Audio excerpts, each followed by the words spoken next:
అమావాస్య రోజు చేయవలసిన మరియు చేయకూడని పనులు.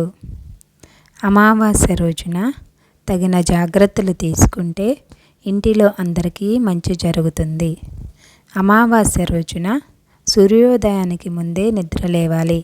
ప్రతిరోజు 5 గంటలకు ముందే నిద్ర లేచి 5 నుండి 6 గంటల మధ్యలో పూజ చేసుకుంటే చాలా మంచిది. అమావాస్య రోజున గడ్డం షేవ్ చేసుకోవడం, గోళ్ళు కత్తిరించడం, జుట్టు కట్ చేయడం లాంటి పనులు చేయకూడదు. అమావాస్య రోజు ఇంటి ముందు ముగ్గు వేయకూడదు. అమావాస్య రోజున తలకు నూనె రాసుకోకూడదు. అమావాస్యకు ముందు రోజే తలస్నానం చేసి అమావాస్య రోజు తల మీద నుండి నీళ్లు పోసుకుని స్నానం చేయాలి. అమావాస్య రోజు కొత్త బట్టలు వేసుకోకూడదు. అమావాస్య రోజున చనిపోయిన పెద్దవాళ్ళ పేర్లు చెప్పి నీళ్లు వదిలితే ఇంట్లో శుభ ఫలితాలు ఉంటాయి. పితృదేవతల కోసం నువ్వులు, గుమ్మడికాయ దానంగా ఇస్తే మంచిది.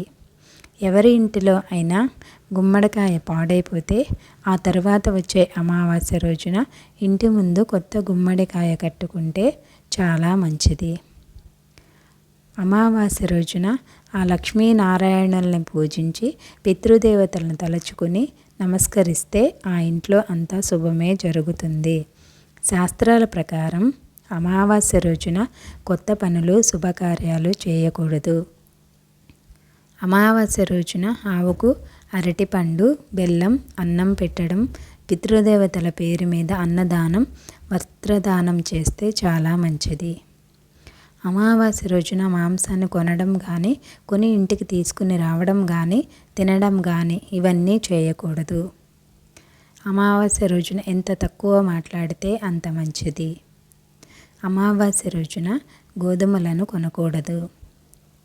అమావాస్య రోజున ఈ నియమాలన్నీ పాటిస్తూ అందరూ ఆ లక్ష్మీదేవి అనుగ్రహం పొందాలని మనస్ఫూర్తిగా ఆశిస్తున్నాము. Thanks for watching. Please subscribe my channel.